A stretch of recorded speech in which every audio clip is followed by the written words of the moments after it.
we will have accumulated $62 trillion of debt without even, borrowing money for Social Security, Medicare, and Medicaid. Yeah. And so to fix that problem, we'd have to borrow even more.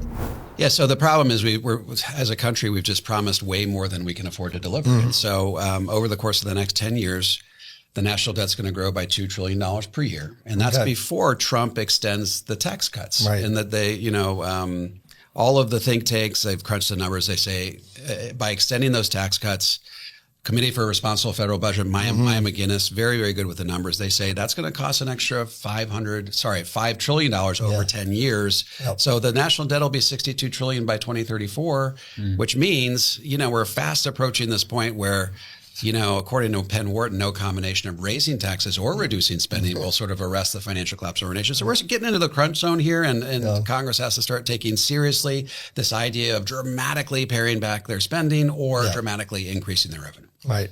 So that's why you call it the train. The train is coming. It's a freight train bearing down on America. Right, In the form of higher taxes. All right. So taxes are going up in the future. I know you speak all over the country, and I'm sure every time you speak in front of an audience, have you ever stood in front of an audience and say, how many of you believe taxes are going down in the future? Does anybody ever say this? Nobody. People see the handwriting on the wall. They seem to intuitively understand that we are spending way more than we can afford to. And we're putting it all on the national credit card. So very, very few people dispute this anymore. Yeah. And then you got the issue with, it seems like the entitlements too, they continue to grow.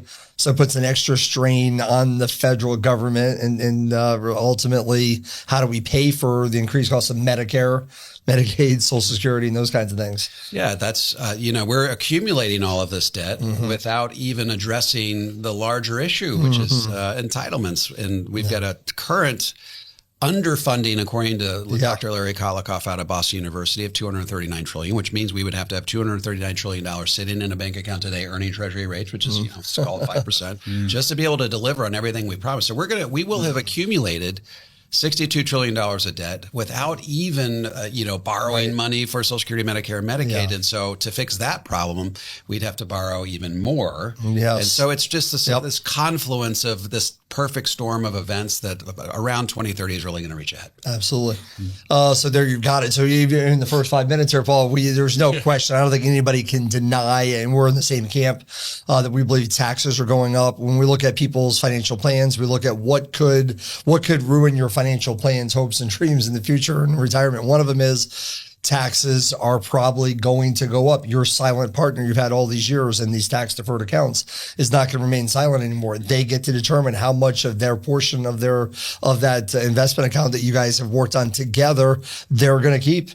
And so it's a major risk. And so very few people are talking about trying to eliminate taxes. I don't know why it seems foreign. Sometimes when people think about zero tax in retirement, like you say, am I a bad person if I pay 0%? Why do some people feel like they'd be a bad person if they pay 0% in taxes in retirement? I don't know why they would think that, because the cost of getting to the 0% tax bracket is you got to be willing to pay a tax. And all we're telling people is that when given the choice between paying those taxes now or postponing the payment of those taxes till some point much further down the road, you're probably better off paying them today. Bird in the hand is worth more than two in a bush. We know what tax rates are. They're a known quantity. But when you roll the dice and say, I'm going to pay taxes on my IRAs or 401ks sometime down the road when the IRS requires it of me, you really don't know what that tax rate is going to be. And that can be risky, being in that business partnership with the IRS and not knowing what portion of that money is really yours. Right. And especially when you throw in the D word there, that some people think that tax rates could double.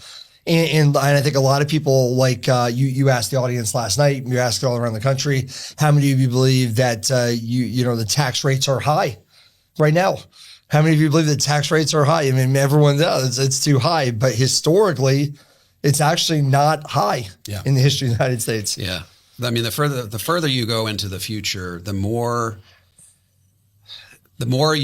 fewer people you will find that have experienced truly high tax rates in their lifetime. Right. So, I mean, we had highest marginal tax rates of 70% during the 70s. In the immediate wake of World War II, it was 94. In the early 60s, it was 89. So it's just people can't even they can't contemplate a higher tax rate because they haven't experienced that in their lifetime. And so it's going to be a shock to everybody's system. But we've been out here trying to raise a warning cry that we've been there before. Right. We're likely to go there in the future just because the national debt will sort of require it.